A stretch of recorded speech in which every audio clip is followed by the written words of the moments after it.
नमस्कार दोस्तों, मैं हूं हरनाम सिंह और आप देख रहे हैं दिल्ली क्राइम टाइम्स। कुतुब मीनार विवादों के घेरे में है। हिंदू सेना ने हाल ही में कुतुब मीनार पर हनुमान चालीसा का पाठ किया, जिसे लेकर विवाद और बढ़ गया। हिंदू सेना ने मांग की है कि कुतुब मीनार को विष्णु स्तंभ घोषित किया जाए। हिंदू सेना ने कुतुब मीनार को लेकर एक याचिका दिल्ली के पटियाला हाउस कोर्ट में लगाई है, जिसमें विष्णु स्तंभ की मांग की गई है। विवाद को बढ़ता देख दिल्ली पुलिस ने हिंदू सेना के कार्यकर्ताओं को कुतुब मीनार परिसर से गिरफ्तार किया, जिसके बाद यह विवाद और बड़ा हो गया। कुतुब मीनार विवाद आखिर है क्या और विष्णु स्तंभ की मांग क्यों की गई, आइए करते हैं इस विषय में चर्चा। 375 ईस्वी से 415 ईस्वी तक विक्रमादित्य का शासनकाल रहा, जो कि चंद्रगुप्त मौर्य द्वितीय के नाम से भी जाने जाते थे। इनके दरबार में 9 रत्न थे, जिनमें से एक का नाम वराहमिहिर था, जो खगोलविद एवं ज्योतिषाचार्य थे। महरौली एक संस्कृत शब्द मीरावली से लिया गया है। यह उस बस्ती को दर्शाता है जहां विक्रमादित्य के दरबार के प्रसिद्ध खगोल शास्त्री वराहमिहिर अपने सहायकों, गणितज्ञों और तकनीशियनों के साथ रहा करते थे। विक्रमादित्य के आदेश पर वराहमिहिर ने अपने सहायकों, गणितज्ञों और तकनीशियनों के साथ मिलकर एक स्तंभ का निर्माण किया था, जिसे विष्णु स्तंभ का नाम दिया गया था। वराहमिहिर एवं उनके सहायकों, गणितज्ञों और तकनीशियनों ने महरौली में एक वेधशाला का निर्माण किया। इस वेधशाला में 27 नक्षत्रों के आधार पर 27 मंडल बनाए गए, जिनमें एक ध्रुव स्तंभ का निर्माण किया गया, जिसे आज कुतुब मीनार कहते हैं। 731 ईस्वी में दिल्ली पर तोमर वंश का आधिपत्य स्थापित हो गया। अनंगपाल तोमर इसके संस्थापक थे।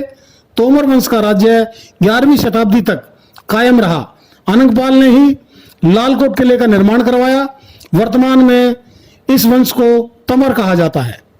11वीं शताब्दी के बाद चौहानों ने तोमरों को हराकर दिल्ली पर कब्जा किया और लालकोट किले का विस्तार किया, जिसे राय पिथौरागढ़ का नाम दिया गया। 1192 में पृथ्वीराज चौहान मोहम्मद गौरी के द्वारा पराजित हुए और मारे गए। यूं तो आक्रांताओं ने 11वीं शताब्दी के शुरू से ही भारत पर आक्रमण शुरू कर दिए थे, लेकिन दिल्ली तक पहुंचते पहुंचते 11वीं सदी के अंत में उनको कामयाबी मिली और उनका दिल्ली पर आधिपत्य हो गया। यहीं से विवाद की शुरुआत हुई। मोहम्मद गौरी ने दिल्ली में सैकड़ों मंदिरों को तोड़ा। इसी श्रृंखला में वेधशाला के 27 नक्षत्रों के मंदिरों को भी तोड़ दिया गया और उनके पत्थरों से कुव्वतुल इस्लाम मस्जिद का निर्माण कराया गया। मोहम्मद गौरी ने अपने जीते हुए साम्राज्य को अपने सेनापतियों को सौंप दिया और वह गजनी चला गया। बाद में गौरी के गुलाम कुतुबुद्दीन ऐबक ने गुलाम वंश की स्थापना की। आर्कोलॉजिकल सर्वे ऑफ इंडिया के पूर्व क्षेत्रीय निदेशक धर्मवीर शर्मा के बयान के बाद कुतुब मीनार विवाद ने तूल पकड़ा है, जिसमें उन्होंने कुतुब मीनार को सूर्य स्तंभ के नाम से वेधशाला बताया है। दावा है कि विष्णु स्तंभ का निर्माण राजा विक्रमादित्य ने करवाया था। साथ ही कुतुब मीनार पहले हिंदू और जैन मंदिरों का स्थान था और यहाँ 27 मंदिर थे, जिन्हें कुतुबुद्दीन ऐबक ने नष्ट कर दिया था।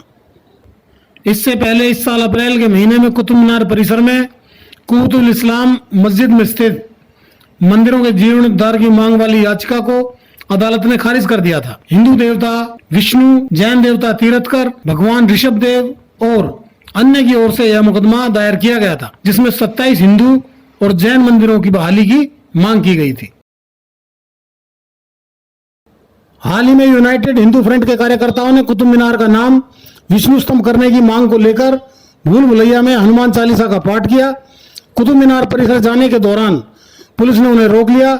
इसके विरोध में कार्यकर्ता नारेबाजी करने लगे। एहतियात के तौर पर पुलिस ने फ्रंट के 44 कार्यकर्ताओं को हिरासत में ले लिया। कुतुब मीनार परिसर स्थित कुव्वतुल इस्लाम मस्जिद के पीछे की ओर गणेश जी की 2 मूर्तियां लगी हैं, जिनमें से एक मूर्ति मस्जिद की नाली के ठीक ऊपर उल्टी स्थिति में लगी है। एएसआई ने लोहे का जाल लगाकर उसे ढक दिया है। इससे कुछ दूरी पर गणेश जी की एक अन्य मूर्ति भी उल्टी स्थिति में लगी है। हिंदू संगठन वर्षों से इन मूर्तियों को हटाने की मांग कर रहे हैं। कुछ संगठन इस ढांचे को मंदिर घोषित करने की मांग भी कर चुके हैं। कुतुब मीनार ईंट से बनी विश्व की सबसे ऊंची मीनार है। इसकी ऊंचाई 72.5 मीटर है।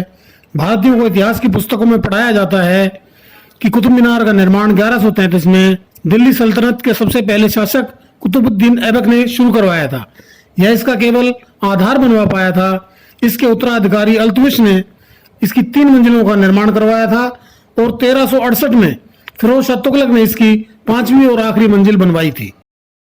दरअसल 21 मई को संस्कृति सचिव गोविंद मोहन ने 12 लोगों की टीम के साथ निरीक्षण किया था। इस टीम में 3 इतिहासकार, एसआई के 4 अधिकारी और रिसर्चर मौजूद थे, जिसके बाद ऐसी खबरें आने लगी कि आईएसआई को यह पता लगाने के लिए खुदाई करने का आदेश दिया गया है कि कुतुब मीनार कुतुबुद्दीन ऐबक द्वारा बनवाया गया था या चंद्रगुप्त विक्रमादित्य के द्वारा। मीडिया में खबर आई थी कि कुतुब मीनार के पास स्थित मस्जिद से 15 मीटर की दूरी तक खुदाई की जा सकती है। आईएसआई के अधिकारियों का कहना है कि कुतुब मीनार में साल 1991 के बाद से खुदाई नहीं हुई है। इसके अलावा कई रिसर्च भी पेंडिंग है। केंद्रीय संस्कृति मंत्री जी.के. रेड्डी ने अफवाहों का खंडन करते हुए कहा कि अभी कुतुब मीनार की खुदाई का कोई फैसला नहीं लिया गया है। उन्होंने कहा कि आर्कोलॉजिकल सर्वे ऑफ इंडिया की ओर से कुतुब मीनार परिसर में कोई भी खुदाई नहीं की जाएगी। इस तरह की सभी रिपोर्ट बेबुनियाद हैं।